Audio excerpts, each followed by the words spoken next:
안녕하세요. 하루 필수 말씀 충전 하필 큐티 조종환입니다. 오늘 함께 나눌 하나님 말씀은 사무엘 하 7장 18절에서 29절까지 말씀입니다. 다윗 왕이 성막으로 들어가서 주님 앞에 꿇어 앉아 이렇게 기도합니다. 주 하나님, 내가 누구이며 또 내 집안이 무엇이기에 주님께서 나를 이러한 자리에까지 오르게 해주셨습니까? 이렇게 자신을 낮추는 겸손의 이야기를 우리가 읽게 됩니다. 하지만 이것은 이제 사실이기도 하죠. 사실상 목동이었던 이 가장 집안에서도 어떻게 보면 소외되었던 인물인 다윗을 하나님께서 왕으로 세우셨고, 그 집안이 이제 좋은 집안이라고 우리가 생각을 해볼 수 없는 것이, 룻이 지금 이 집안의 할머니이잖아요. 이제 고조모가 모압 사람이란 말이에요. 이제 혈통 자체가 그러니까 이방인과 함께 이제 해서 태어난 그런 집안이기 때문에, 이제 내가 누구인지 내 집안이 무엇인지 생각했을 때에 이런 자리까지 오게 되는 것 자체가 굉장히 큰 은혜인 것인데, 이제 주 하나님, 그런데도 주님께서는 이것도 오히려 부족하게 여기시고 주님의 종의 집 안에 있을 먼 장래의 일까지 말씀해 주셨다라고 이야기합니다. 우리가 본문만을 읽었을 때, 어제의 본문만을 읽었을 때는 내 아들이라고 그렇게 이야기하기 때문에 이제 솔로몬에게 직접 적용하는 이야기처럼 우리가 읽기 쉽지만, 사실 이제 이 내 아들이라고 했을 때의 아들이란 표현은 진짜 아들, 직속의 자신의 아들을 이야기하는 걸 수도 있지만, 그 이제 자손까지도 이야기할 수 있는 부분이라는 것을 생각을 해보고, 너의 집을 영원토록 이제 세워주겠다라고 하는 그 약속이 이제 먼 장래의 일까지로 고백되는 것을 우리가 보게 됩니다. 먼 장래의 일이라고 하면서 시선 자체가 지금 현재의 어떤 가까운 근래에 머물러 있는 것이 아니라 매우 먼 미래의 일을 보고 있는 듯한 그런 감정을 우리가 느끼게 됩니다. 그리고 실제로 다윗이 지은 시편들을 우리가 살펴보면, 하나님께서 이 다윗에게 어떤 장면을 보여주신 것 아닌가 싶을 정도의 그런 예수님을 마치 보게 되는 그런 시들을 우리가 읽을 수가 있게 되죠. 그러니까 다윗은 아무래도 이 언약이 단지 이 왕조에 대한 약속이 아니라 먼 훗날 이루어지게 될 궁극적인 구원의 모습까지도 본 것 같다라는 생각이 들기도 합니다. 주 나의 하나님, 이것이 어찌 주님께서 사람을 대하시는 일상적인 방법이겠습니까? 라고 하면서 이 특별한 은혜에 대한 감사를 이야기하고 있습니다. 주 하나님, 주님께서 주님의 종을 잘 아시니 이 다윗이 주님께 무슨 말씀을 더 드릴 필요가 있겠습니까? 주님께서 세우신 뜻과 목적대로 주님께서는 크나큰 일을 하시고 또 그것을 이 종에게까지 알려주셨습니다. 주 하나님, 주님은 위대하십니다. 우리의 귀로 다 들어보았습니다만 주님과 같은 분이 또 계시다는 말을 들어본 적도 없고, 주님밖에 또 다른 하나님이 있다는 말도 들어본 적이 없습니다. 이렇게 유일하신 하나님에 대한 고백과 그 유일하신 하나님께서 다윗 가문에게 직접 은혜를 주시는 이 놀라운 은혜를 제 감사로 고백을 하고 있습니다. 이 세상에서 어떤 민족이 주님의 백성 이스라엘과 같겠습니까? 하나님이 직접 찾아가셔서 이스라엘을 구하여 내시고 주님의 백성으로 삼아서 주님의 명성을 드러내셨습니다. 그들은 이집트에서 구하여 내시려고 큰 일을 하셨고, 주님의 백성이 보낸 앞에서 다른 민족들과 그 신들에게 그들을 친히 구원하시려고 이렇게 큰 일을 하셨다. 그리고 주님의 땅에서 놀라운 일을 하셨다.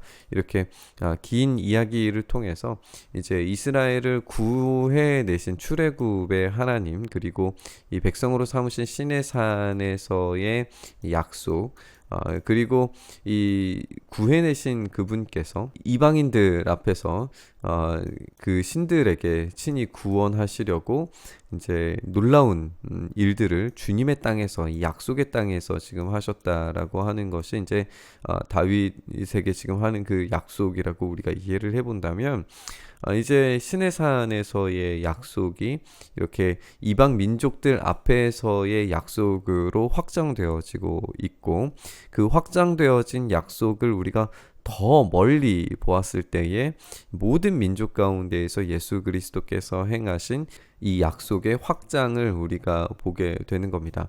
그래서 이 언약이라고 하는 것은 하나님께서 단지 처음에 시작했던 것을 그대로 이루시는 방식이 아니라 점점 이렇게 나선형을 그리면서 점점 더 큰 약속의 성취와 미래의 비전들을 우리에게 보여주시는 방식으로 제시가 되게 되어 있어요. 그래서 처음에 아담에게 하셨던, 그리고 노아에게 하셨던, 그리고 모세에게 하셨던, 다윗에게 행하셨던, 그리고 마지막 최종적으로 예수님의 십자가를 통해서 우리에게 계시하신 그 약속은 이렇게 점점 더 확장되어지고 더 성취되는 것 이상의 것들을 우리에게 보여주신다는 것을 우리가 생각을 해 보면 좋겠습니다. 어쨌든 이렇게 하나님께서 과거에 하셨던 약속 그 이상의 것을 지금 하고 계신다라고 하는 것을 보았을 때에 하나님의 은혜의 방향성이 그 깊은 성취와 미래에 대한 비전들이 어떤 방식으로 이루어졌는지 우리가 그 힌트들을 이 기도에서 볼 수가 있습니다. 주님께서 이렇게 주님의 백성 이스라엘을 튼튼히 세우셔서 영원히 주님의 백성으로 삼으셨습니다. 또 주님께서 그들의 하나님이 되셨습니다. 라고 이렇게 이야기를 합니다. 그리고 주 하나님, 주님께서 주님의 종과 이 종의 집안에 약속하여 주신 이 말씀이 영원히 변치 않게 해 주십시오. 하나님의 그 신실하심을 기대하며 이 기도를 하고 있죠. 그래서 사람들이 만군의 주님께서 이스라엘의 하나님이시다 하고 외치며 주님의 이름을 영원토록 높이게 하시고 주님의 종 다윗의 집안도 주님 앞에서 튼튼히 서게 해주시기를 바랍니다. 그 약속에 기대어서 지금 이 기도를 하고 있는 거라는 걸 다시 한번 기억해 보시고, 만군의 주 이스라엘의 하나님 주님께서 몸소 이 계시를 이 종에게 주시고 내가 너의 집안을 세우겠다 하고 말씀하여 주셨으므로 주님의 종이 감히 주님께 이러한 간구를 드릴 용기를 얻습니다 라고 이야기합니다. 다윗은 자신이 하나님의 집을 지어드리려고 했어요. 그런데 하나님께서는 그게 아니라 하나님께서 직접 다윗의 집을 지어주시겠다라고 이야기를 하십니다. 이것이 이제 다윗에게는 엄청난 약속으로 받아들여지게 되는 것이고, 지금 누가 주체인지에 대해서 다시 재확인하는 거예요. 다윗이 세우는 게 아니라 하나님이 세우시는 겁니다. 다윗은 그저 순전히 받기만 할 뿐이라는 사실을 여기에서도 다시 확인을 해보게 됩니다. 이런 은혜에 따라서 반응하고 있는 다윗을 우리가 살펴보게 되는 거고, 주 나의 하나님, 주님께서는 참으로 하나님이십니다. 주님께서는 언제나 약속을 지키십니다. 신실하신 하나님이시죠. 그리고 주님께서 주님의 종에게 이와 같이 놀라운 약속을 하셨습니다. 그러므로 이제 주님의 종의 집안에 기꺼이 복을 내리셔서 나의 자손이 주님 앞에서 영원토록 대를 잇게 해주시기를 바랍니다. 주 하나님, 주님께서 직접 그렇게 약속하여 주셨으니 주님의 종의 집안이 영원토록 주님께서 내리시는 복을 받게 해주십시오 라고 이렇게 간구하고 있습니다.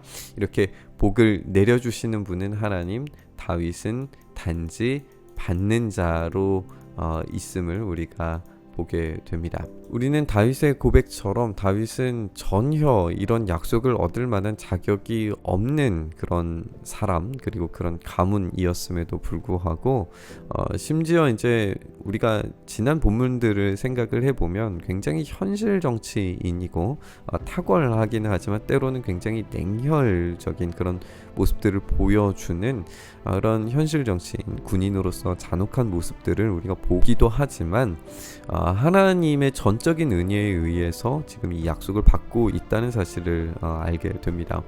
은혜의 본질은 선물입니다.